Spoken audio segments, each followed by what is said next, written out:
Hello everyone, today we will open up the final box that I have at least for the Lord of the Rings living card game, The Land of Shadow. It is also a saga expansion, so I am hoping and expecting to see more campaigns. But will we continue on with the Two Towers or will we go straight into Return of the King? Let's take a look, because I don't know. We have Faramir, showing his qualities. Right. Let's open it up and see what we will get.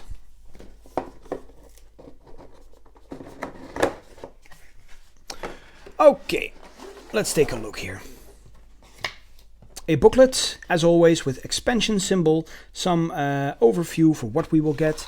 And I see we have more campaign cards.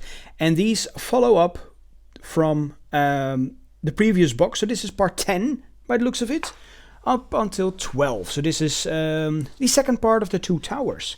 Interesting. Then we get some explanations about certain cards, maybe some new rules, maybe some background information for some of the things. Oh, we even get a deck list in here. Nice. It's a sample deck list probably from the core set and this box, because you are supposed to be able to play it with just those two. Right then, we have a Frodo Baggins here for the Fellowship of the Ring Sphere. Fellowship Sphere. Again with the tedious opening. Sorry, you guys will have to see this. If I have to bear through this, so do you guys. Ha! Alright, so we have a Frodo Baggins here, a Hobbit, Ring Bearer. 0 threat, 2 willpower, 1 strength, 2 defense, 2 HP. And as an action, spend 1...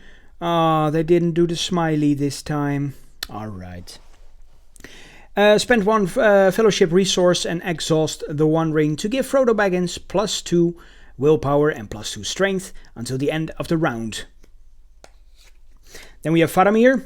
It's a Gondor Noble Ranger for 11 threat. We get a 2 willpower, 2 strength, 2 defense, 5 HP. It is ranged, and as a response, after you engage an enemy, ready an ally you control. Limit once per phase. We get another hero, Damrod, for 9 threat. It's a 2 willpower, 2 strength, 1 defense, 4 HP Gondor Ranger. And reduce the cost of the first trap card you play each round by 1 to a minimum of 0. So what, is this a collaboration with Yu-Gi-Oh all of a sudden? Are we going to play trap cards now? As a response, after a trap card you control is attached to an enemy, draw 1 card. And then we are going over to the allies. We have Unborn. It's a Gondor Ranger for 4. 1 willpower, 3 strength, 1 defense, 3 HP. As a response, after an enemy is added to the staging area, exhaust Unborn to give that enemy plus 5 engagement cost until the end of the round. Then deal 1 damage to that enemy. That's pretty cool. Then we get Mablung, also a Gondor Ranger ally for 2. We get a 2 willpower, 1 strength, 0 defense, 2 HP. That has a response after Mablung enters play. Choose an enemy to get minus 5 engagement cost until the end of the round. Then you may engage that enemy or return it to the staging area. Sweet. All ways to lower the engagement cost. That's nice. Then we have Skinbark. It's an Ent. Very furious Ent by the looks of it. For 3, 0 willpower, 4 strength, 2 defense, and 3 HP. Cannot have restricted attachments and enters play exhausted. While Skinbark is attacking alone against an orc enemy, that enemy does not count its defense. Then we have Gambling. It's a Rohan Warrior, also an ally. For 3, we get a 1 willpower, 1 strength, 2 defense, 2 HP. As a response, after a Rohan ally you control is discarded from play, exhaust Gambling to return that ally to your hand. Right, we're going over to the attachments now. Staff of Lebathron. For 1, it's an item that says attached to a Gondor or Hobbit hero. Restricted. As a response, after attached hero exhausts to defend an attack from an enemy with engagement cost higher than your threat, exhaust Staff of Lebathron or to discard a shadow card from that enemy. Right, then we get an ambush. For 2, it's a condition, trap. Play ambush into the staging area unattached. If unattached, attach ambush to the next eligible enemy that enters the staging area. Combat action. The engaged player discards ambush to declare an attack against the attached enemy. Okay. You get the upper hand then. Snowhane. It's a mount, for 1, that says attached to a Rohan hero. Restricted. If attached hero is Theoden, Snowmane loses the restricted keyword. Response. After attached hero quests successfully, ready attached hero. Now we're going over to the events. Taste it again. As a response, after a hero you control defends an attack made by an enemy with engagement cost higher than your threat, ready that hero. Until the end of the phase, that hero gets +2 strength while attacking that enemy. Then we have In the Shadows for 3. Lower the cost in the shadows by 1. Lower the cost to play In the Shadows by 1 for each Hobbit or Ranger hero you control. Combat action. Each enemy engaged with you with an engagement cost higher than your threat gets -1 strength and -1 defense until the end of the phase. Now we have another fellowship event. Speak your promise. It's an event for 1 that says action, ready the ring bearer to choose an enemy engaged with you. If the ring bearer's willpower is greater than the enemy's threat, lower that enemy's strength and defense by the difference until the end of the phase. And then we have some boons again, just like the other boxes. Brace of Conies. Ah yes, it's a gift. Play only if you control the ring bearer. Planning action. Adds Brace of Conies to the victory display to choose 2. Either heal up to 2 damage from a hero, add 2 resources to a hero's pool, choose a player to draw 2 cards, or reduce a player's threat by 2. And it is victory points 2. We get 4 of these. Wow. Then we go straight over to the burdens, which I won't read because I want to be surprised when I play the game. The Searching Eye, also times 4. And then we go over to the deck. The deck. We have Groping Dead to start off with, and this is a big one, 30 cards. Groping Dead. Dead Things. Right, so this is the Marshes. Candlebearer. And we have Evil Smelling Fence. Shifting Quagmire. And then we're going over to the next pack, which we will open up.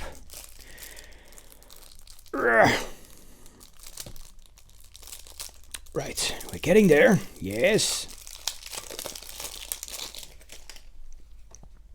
Right, then we have Hunted Mere, Stagnant Pools, Soft Mires, Creeping Marshes, Bitter Reek, A Fell Light, and then we go over to the Journey to the Crossroads, which is another of these decks. The Black Gate, we have Man of Harad. Oh, I love Harad. Captain of Harad, The Crossroads, Henneth Anun, Southward Road, Foothills of Eiffel Duath, Ithilien Woods, Hills of Ithilien. Then we have The Dark Lord's Summons, Marching Up the Road, Fierce Southrons, Arrows Thick in the Air, and that's that for this one. Ooh, we have Shelob. Ugh. It's a new encounter deck, probably Shelob's Lair. Shelob, Morgul Orc, Orc of Kirith Ungol. Then we go over to the last pack.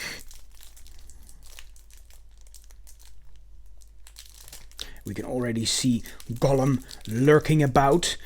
He is probably one of the more exclusive cards. Right, Morgul Vale.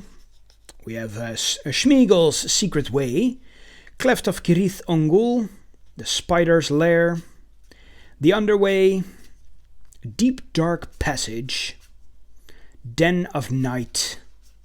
Oh, it's all so creepy.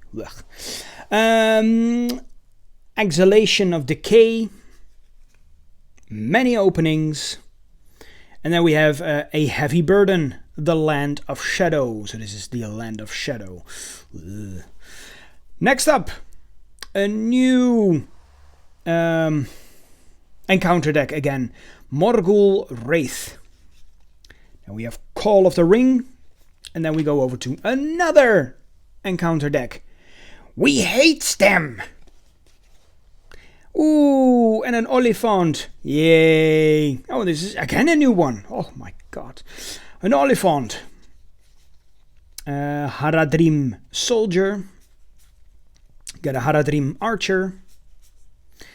And that's that. Then we have another one. Maybe this is Shelob's Lair. Blocked Tunnel. Shelob's Poison. Lurking Malice. Rage and Hunger. And then we have the One Ring. We already talked about the One Ring before, so I'm not going over that. Then we are going to the campaign cards, the actual scenarios. The Taming of Schmiegel, which is played with 3 decks. We get Across the Marches, the Marshes. Don't Look at the Lights. Yeah. Or else it's going to be very creepy. And this is The Lord of the Rings Part 10, The Passage of the Marshes campaign. And next up we have Ambush, The Man of Harat, Journey to the Crossroads. Oh, and that's only one. You can play that with these 2 decks. Huh. Yeah, and that's Part 11, Journey to the Crossroads. And then I think this is the final one, The Stairs of Kirith Ungul, Shelob's Lair. This is played with 4 encounter decks shuffled together. Then we have The Spider's Pass and Gollum's Betrayal. And that is part 12 of The Lord of the Rings, Shelob's Lair. And then we get, of course, Schmiegel, The Passage of the Marshes. And that's an objective ally, but it also flips to Gollum, which is an enemy because of his split personality. Yes. Sometimes he's nice, sometimes he isn't. Well, that's it for the boxes of the Lord of the Rings card game. So far, I haven't got any more boxes, but I will get more because I want to finish this scenario and play it. Oh, I'd love to play this scenario.